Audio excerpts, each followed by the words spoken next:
Ya, kenapa Mbak Sufi? Relatif, soalnya kan kita tidak tahu peserta lain seperti apa. Terus sebenarnya itu pertanyaannya Iya, pertanyaan betul. kayak Jadi artinya jebakan memang itu gitu. harus diri sendiri banget ya Mbak Sufi ya? Iya, itu harus diri sendiri. Jadi kita harus pede jawabnya gitu. Benar, betul. Mbak Sufi sebelumnya udah pernah daftar beasiswa LPDP belum? Nyaris daftar cuma gara-gara satu dan lain hal. Waktu S2 mau daftar. Cuma Mm-mm. gara-gara telat apa gitu submit apa. Pokoknya saya tuh lupa tanggalnya, jadi gagal. Mm-mm. Semuanya sudah Mm-mm. disiapkan. Akhirnya saya daftarnya pakai uang pribadi kan S2-nya. Dan kebetulan Mm-mm. alhamdulillah sudah bekerja sekarang, udah jadi dosen. Dan mau daftar Mm-mm. S3. Cuma salah saya itu, saya malah tahunya tuh baru deket-deket ini. Kalau pendaftaran tahap 2 tuh dibuka tanggal 9 Juni. Jadi ada Betul, spare waktu betul. satu Terima kasih Teh bulan. diingetin. Betul teman-teman untuk tahap 2. Iya. Ya Teh Sufi ya. Tahap 2 ini deadline-nya 9 Juli. Dibuka dari 9 Juni sampai 9 Juli kalau tidak salah ya. Nanti cek lagi ya di website ya. Mbak mau nanya lah, tapi menurut Mbak kalau misalnya nih, saya tuh kan aktivitasnya sebagai dosen ngajar gitu ya. Mm-mm. Eh, tapi ingin daftar LPDP, tapi kalau profesornya sudah ada, udah jelas, udah Mm-mm. ada. Lagi OTW ngebuat riset, menggodok apa yang harus dilakukan pada saat S3. Mm-mm. Tapi saya tuh kekurangannya tuh Mbak belum dapat TOEFL. Menurut Mbak nih, karena Mbak kan sudah memiliki anak, saya juga udah punya anak ya Mbak.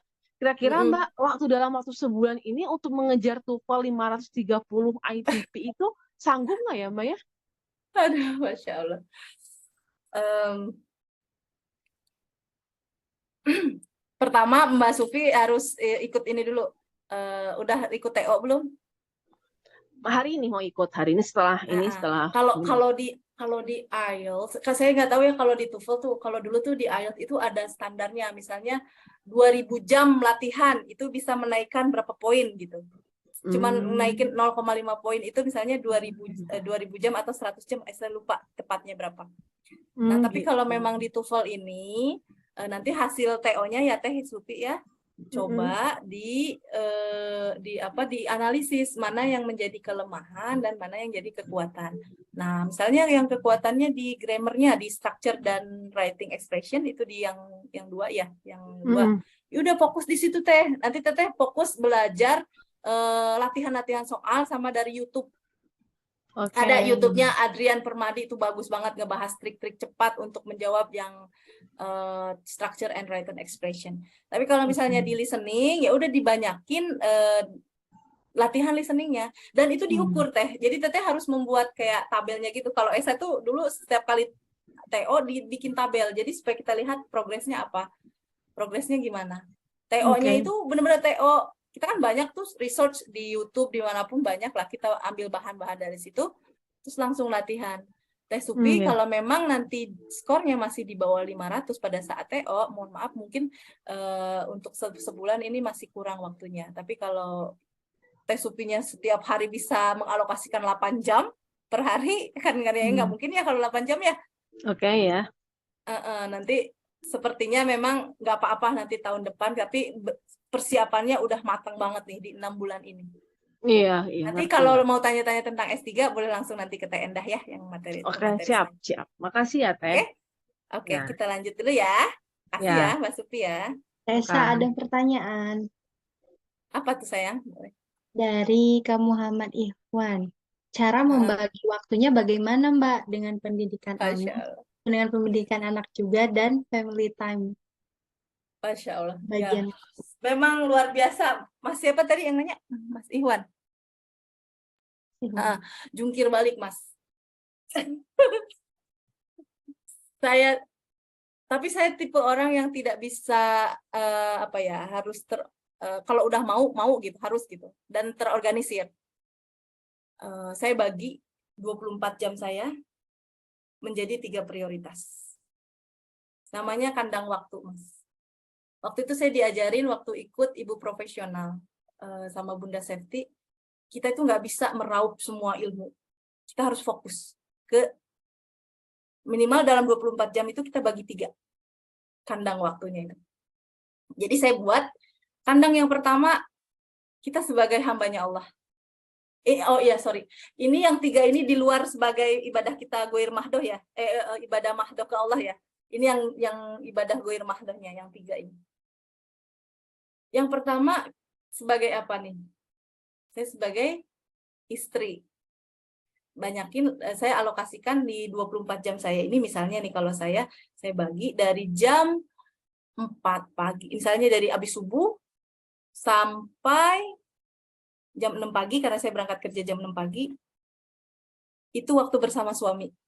Kandang pertama, waktu bersama suami. Ada labelnya khusus, waktu bersama suami. Nah, sampai nanti saya di drop di stasiun sama suami, itu waktu bersama suami.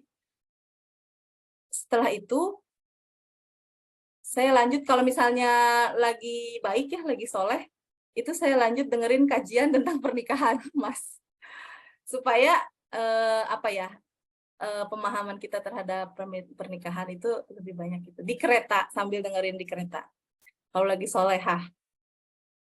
Tapi kalau lagi bosan, saya ganti dengan yang kandang waktu yang ketiga. Kalau yang kedua, kandang waktu kedua itu sebagai ibu.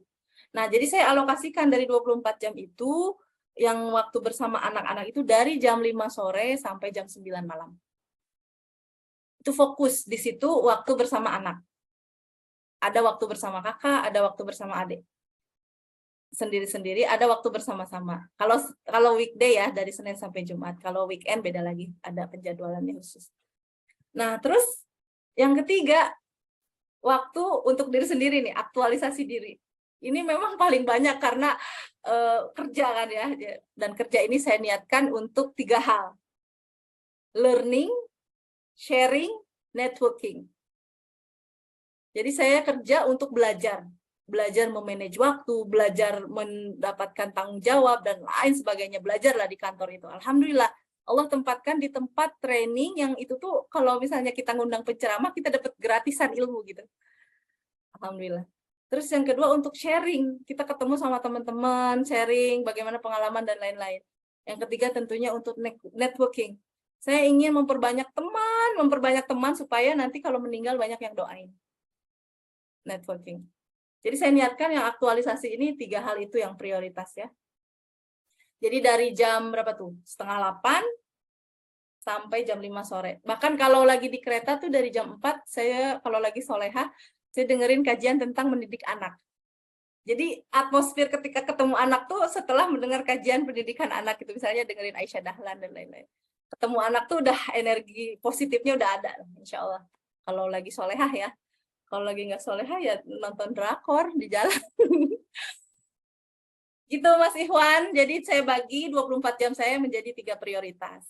Setiap jamnya ada. Dan untuk aktualisasi ini saya gunakan, kalau yang waktu itu yang belajar ya di luar itu, berarti kan jam 10 malam atau jam 3 pagi atau jam 4 pagi gitu ya. Kita lanjut dulu ya, punten yang ditarin, takutnya ini kelamaan ya. Nah, ini Esa nih cerita waktu itu kenalan sama diri sendiri, pakai toolsnya banyak ya teman-teman. Kalau misalnya teman-teman mau cari tahu tuh, pertama tuh tes kepribadian yang paling sederhana ala Hippocrates. Tahu kan ya, yang sanguinis, melankolis, korelis, flegmatis.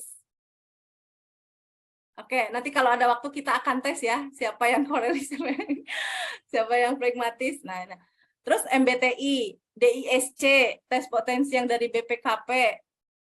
Saya waktu itu tes juga, terus talent mapping. Teman-teman ini semua kalau misalnya teman-teman ngerjainnya spontan dan bareng-bareng gitu, insya Allah akurat. Saya tes kepribadian Hippocrates itu waktu itu pakai poin sanguinis koleris. Terus yang DISC itu influencer.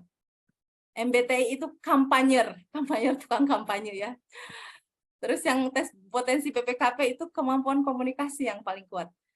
Sama satu lagi talent mapping. Ini talent mapping ini yang sampai sekarang saya, ya Allah kenapa ya nggak dari dulu ya, dari zaman SMA gitu. Saya kenal talent mapping supaya bisa langsung jurusannya itu sesuai dengan kekuatan yang kita punya gitu, potensi yang kita punya. Tapi ya Allah punya rencana lainnya. Alhamdulillah sih adik-adik saya ini dari sekarang udah dikasih tahu. Yang paling bungsu dia caretaker itu cocok untuk dokter. Yang kedua adik saya ini yang lagi jadi moderator ini adik saya, adik kandung. Ini beliau di administratif ya deh ya ininya. Ya, di administratif talent mapping-nya. Ini sedikit aja tentang talent mapping, teman-teman nanti boleh. Nih, nomor 1 saya strength-nya educator. Potensi kelemahan analis, makanya ditawarin jadi analis kebijakan, analis kepegawaian itu nggak mau Teh Endah, nggak mau. Saya tahu ini kelemahan saya, jadi nggak bisa nih. Jadi yang pertama tuh educator. Teman-teman semua, saya itu seneng kalau misalnya kayak gini ngajarin, dan seneng kalau ngelihat orang lain lebih maju dari saya. Waktu itu, waktu SMA saya punya pengalaman ngajarin adik kelas pidato bahasa Inggris. Dan dia juara. Kebahagiaannya itu berkali-kali lipat daripada saya yang juara. Saya juga nggak tahu kenapa bisa begitu. Kebanggaan tersendiri gitu, ya Allah kok saya senangnya tuh berkali-kali lipat saat melihat orang yang saya ajari, tahu-tahu dia lebih maju dari saya. Alhamdulillah. Nah ini memang kemampuan ini cocok untuk seorang guru, manajer, pelatih, mentor, coach, dan sebagainya. Insya Allah teman-teman nggak salah ya nanti kalau ikut mentoring beasiswa bersama saya dan juga Teh Endah, kita punya jiwa itu ya, punya jiwa mentor ya. Nah ini sedikit aja nih, bismillah. Kenangan roadmap waktu itu ya. Ya tadi sudah sedikit cerita tentang TOEFL di atas 500 itu teman-teman. Saya tuh les TOEFL itu udah sering. Karena nggak bisa kalau belajar sendiri. Ya itu tadi, mungkin saya tipe orang yang harus belajar bersama orang lain ya, biar termotivasinya itu. Waktu 2014 saya les TOEFL private, tapi berdua, itu sama teman juga. Yang tadi sama Teteh yang akhirnya beliau di Monash. Terus abis itu waktu saya hamil, bayangkan saya waktu itu les TOEFL dari jam 8 malam sampai jam 10 dalam kondisi hamil. Pas tes mau daftar LPDP, dapatnya 497 Teh Endah. Saya berarti kurang berapa nomor salahnya. Harusnya kan 500 tuh ya minimal ya. Saya dapatnya 497, bayangin deh Tarin. Nyesek banget waktu itu, tapi ya udahlah, nggak apa-apa. Itu bagian dari perjuangan. Akhirnya tes les lagi di waktu saya 2015 les lagi, terus terakhir tuh yang Bappenas itu, alhamdulillah. Memang saya tipenya harus les, harus ada yang membimbing karena orangnya kurang disiplin. Kalau belajar sendiri belum ada pemicunya ya nggak bisa kalau belum ini gitu. Nah, terus yang kedua buat esai. Jadi pada saat daftar LPDP itu kita ada syarat buat esai kontribusi sebanyak 1.500 sampai 2.000 kata. Nah, ini betapa gilanya saya ini esai saya ini dikoreksi oleh 7 orang.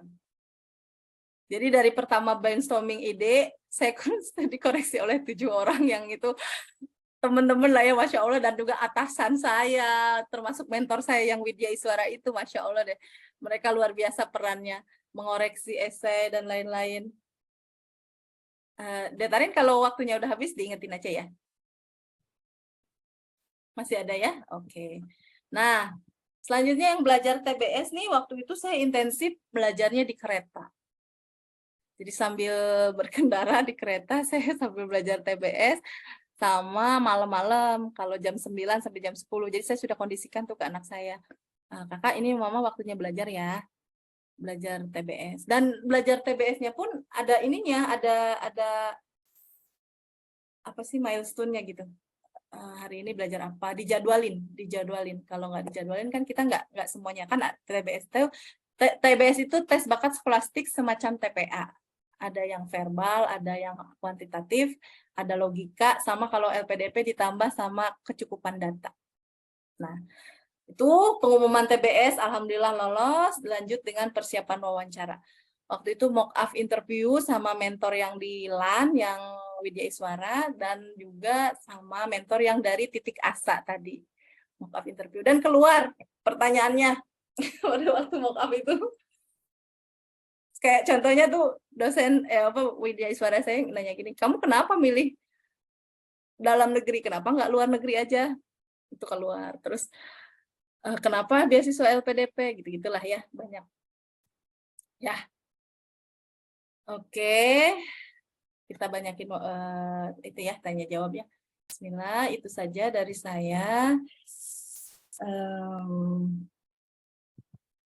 Teman-teman semua, ibadah yang paling tinggi itu adalah ibadah menerima takdirnya Allah. Karena iman kita yang nomor 6 itu iman kepada qada dan qadar ya. Kisah semalam di Malaysia biar singkat penuh kenangan. Tidak ada kerja keras yang sia-sia. Beasiswa LPDP insya Allah di tangan. Amin. Amin dong. Amin. Yang chat amin insya Allah lolos. Amin. Baik, laju sampanku laju sampan ke Surabaya. Semoga LPDP semakin maju, SDM unggul Indonesia Jaya. Amin. Terima kasih banyak, saya stop share ya. Alhamdulillah, mudah-mudahan ada manfaatnya. Kita coba langsung ke tanya jawab, enggak? Ada pertanyaan Teh dari Kak Rahmat Azizul. Jika belum Boleh, punya boleh. mentor, bagaimana bisa dapat mentor, Mbak? Karena sepertinya sangat memberikan dampak besar. Iya, iya. Saya nanti yang jadi mentornya. Ya, teman-teman, insya Allah, kalau memang Allah ridho, Allah berkehendak, kita ini akan lanjut. Tidak hanya sampai sini. Kalau teman-teman yang sudah punya TOEFL, mari kita lanjut ke essay. Nanti kita bikin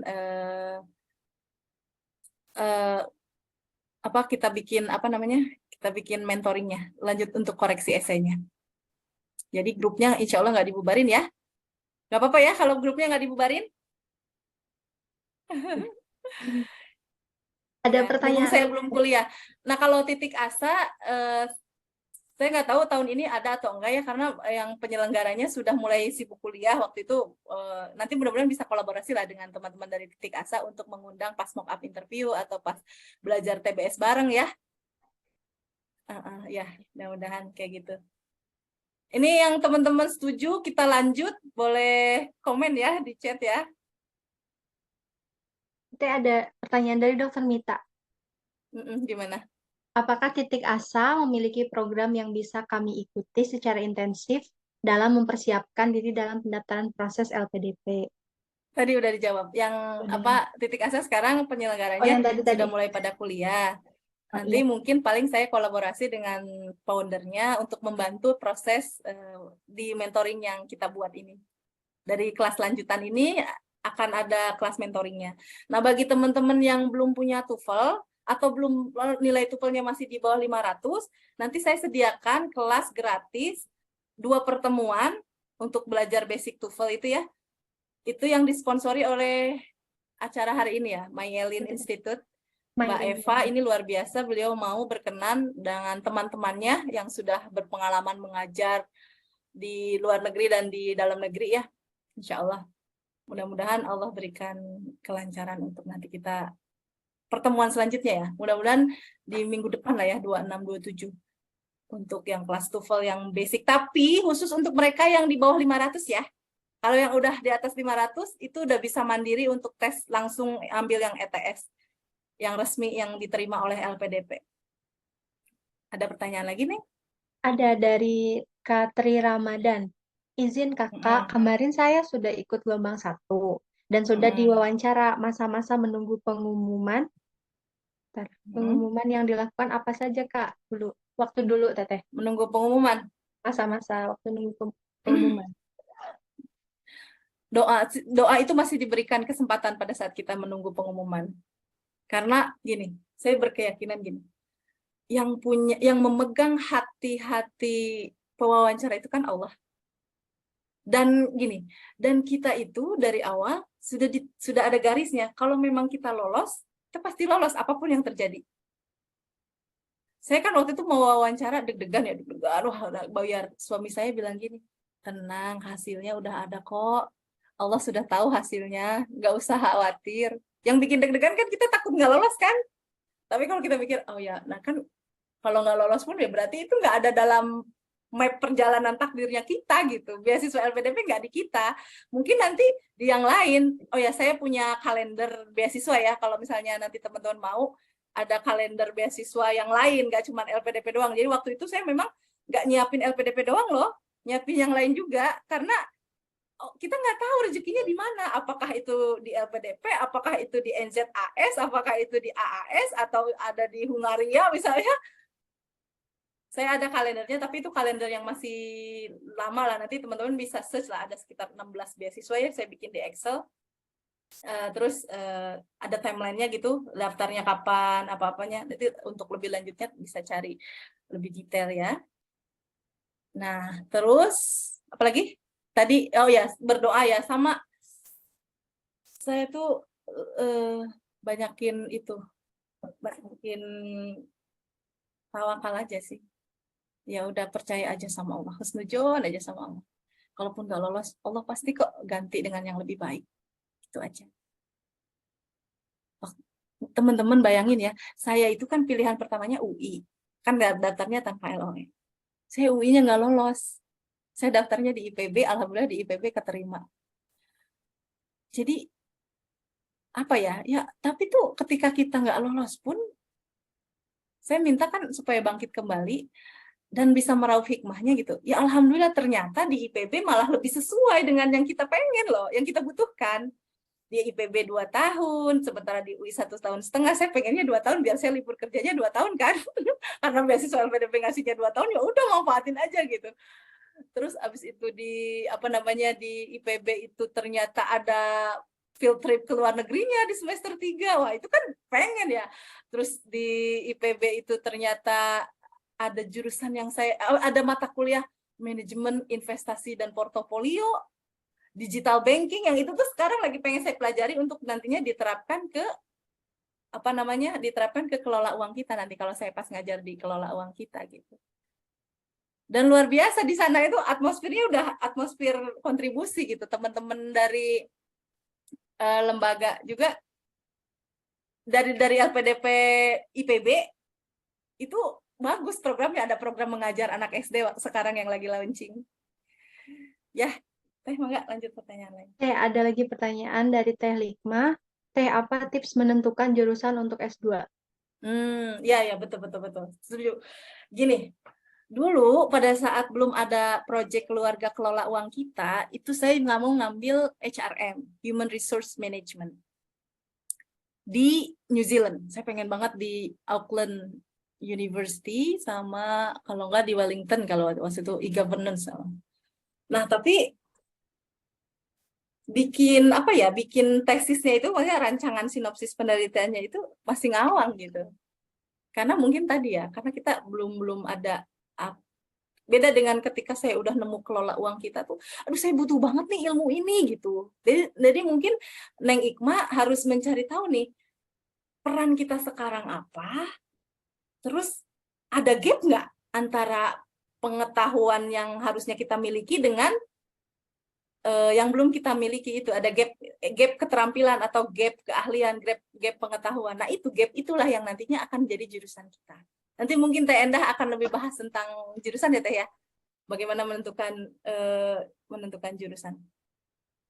Gitu Neng. Jadi kita harus tahu dulu maunya kita tuh apa, mau jadi apa, kontribusi kita apa. Jadi jurusan itu bukan ditentukan di awal dulu. Esa kan kelola uang kita dulu, baru muncul jurusan manajemen keuangan kan. Oh ternyata saya tuh butuh bagaimana menilai fundamental saham, portofolio, manajemen investasi. Oh, mata kuliah ini tuh adanya di jurusan ini. Nah, itu baru ketemu jurusan. Jadi mulainya dari kontribusinya dulu, dari begin with the end. Endingnya mau kayak gimana? Oh, saya pengen ada gap nih. Dulu waktu S1, saya nggak ngerti maksudnya apa sih ini, manajemen keuangan, bagaimana menilai fundamental perusahaan, saya nggak paham. Oh, ternyata saya pengen jadi saya pengen belajar lebih dalam lagi nih tentang manajemen investasi dan portofolio itu ketika S2 nanti. Gitu. Jadi pertamanya kontribusinya dulu yang dipikirkan. Baru nanti ketemu jurusannya apa. Kalau mau powerful ya, dan sebisa mungkin sih kita berdampak untuk masyarakat secara langsung gitu ya, Dokter Wita ya. Terima kasih ya. Oke, lanjut. Ada lagi nih? Satu pertanyaan lagi ada. Bismillah, izin ya, minum ya. Kalau sudah cukup, kita bisa beralih ya Teh? Kenapa? Ke acara selanjutnya. Kan mengenal tadi, Oke, mengenal udah diri ya, sendiri pertanyaannya ya. udah cukup. Insya Allah, Terima kasih ya Teh Esa. mudah-mudahan teman-teman terbuka hatinya. Teman-teman, Amin. ini ada kesempatan, tinggal mau apa enggak. Saya siap membantu menjadi pemandu teman-teman naik gunung. Ayo, ibaratnya gitu ya, kalau kita ibaratkan beasiswa ini naik gunung. Saya sudah ngalamin, tapi saya tidak bisa menjamin. Saya disclaimer dari sekarang, saya tidak bisa menjamin kelulusan teman-teman. Hanya Allah yang punya hak prerogatif itu, tapi apapun usaha teman-teman untuk mencapai itu, kalau kita dari awal sudah melibatkan Allah dan diniatkan untuk ibadah, nanti di akhirat kita bisa jemput pahalanya. Insya Allah. Jadi, lulus LPDP itu bukan tujuan. Tujuan kita adalah kebermanfaatan sebanyak-banyaknya untuk teman-teman kita. Supaya apa? Ada 3 ciri orang cerdas. Kata Ustadz Jamil Ajaini ya. Yang pertama, orang yang tidak akan pernah lelah untuk mendidik anaknya. Kenapa? Karena doa anak soleh yang akan tetap mengalir walaupun dia sudah meninggal. Yang kedua, orang yang tidak pernah lelah mengajarkan ilmu. Belajar dan mengajarkan ilmu. Karena hanya itu yang nanti akan nyampe di akhirat. Kalau ilmunya bermanfaat ya. Yang ketiga, yang sedekah jariah. Orang yang tidak pernah berhenti untuk bersedekah. Saya coba ngambil peran yang ini. Yang kedua, saya ingin apa yang saya punya ini, Allah titipkan potensi yang luar biasa. Saya menyadari ini adalah Allah udah kasih panggung nih buat saya. Allah berikan saya kemampuan public speaking. Allah berikan saya kemampuan komunikasi yang baik itu interpersonal maupun umum. Maka saya tidak akan menyia-nyiakan ini. Ini aset. Aset yang Allah berikan. Allah kasih pinjaman. Dan kalau misalnya kita dapat laba kita akan diambil nanti di akhirat. Allah kasih hadiah kita surga insya Allah. Dan teman-teman semua yang di sini mudah-mudahan yang muslim dan juga teman-teman yang non-muslim semoga diberikan kesehatan dan keselamatan. Kita bisa berjumpa lagi di lain kesempatan. Mohon maaf apabila ada kekurangan, mohon dimaafkan kalau ada yang kurang berkenan. Semoga Allah menerima ikhtiar kita ya sebagai bagian dari ibadah pada Allah SWT. Billahi taufiq wal hidayah. Wassalamualaikum warahmatullahi wabarakatuh. Waalaikumsalam warahmatullahi wabarakatuh. Terima kasih Teh Esa. Ya, selanjutnya mengenai tadi tentang mengenal diri sendiri, ini ada dari Teh Ayu ya, sebagai founder dari Genetic Mapping. Untuk kesempatannya Teh Ayu, boleh Teh Ayu mau mempresentasikan mengenai GIM sebentar ya, tentang genetic mapping. Diwakili Teh sama Teh Ira, punten. Aduh, ya Teh Ira Apriani boleh sedikit tentang pengenalan itu GIM ya. Teh Ira mangga 5 menit ya Teh Ira ya. Baik, terima kasih Mbak Teh Esa ya sama Teh Tarini ya. Ya. Assalamualaikum warahmatullahi wabarakatuh. Pertama-tama saya juga ucapin terima kasih dulu buat kesempatan pagi ini dan juga Masya Allah banget nih teman-teman, semangat banget ya di hari weekend gitu ya, masih mau belajar gitu, Masya Allah banget gitu. Oke, singkat saja sebenarnya ada video sedikit sih sebenarnya itu ya tentang gym, cuman saya nggak bisa share di sini karena saya pakai HP nih. Gimana? Apa langsung bisa Mbak? Langsung dijelaskan aja Teh Ira boleh? Langsung aja ya. Langsung aja. Oke. Ya. Teman-teman mungkin sebentar teman-teman, GIM ini salah satu sponsor kami ya untuk penyelenggaraan ini. Mohon maaf ada minta waktunya sebentar ya untuk mengenalkan sedikit. Ya. Sebenarnya nyambung juga ya dengan penjelasan Mbak Esa tadi ya. Mbak Esa yang masalah daily mapping segala macam gitu. Nah, GIM ini kurang lebih sama tentang genetik, kecerdasan genetik. Nah, cuma mungkin teman-teman baru dengar ya GIM gitu. Sebenarnya sama pengembangan dari ilmu itu juga. Cuma di sini kalau GIM singkatannya Genetic Intelligence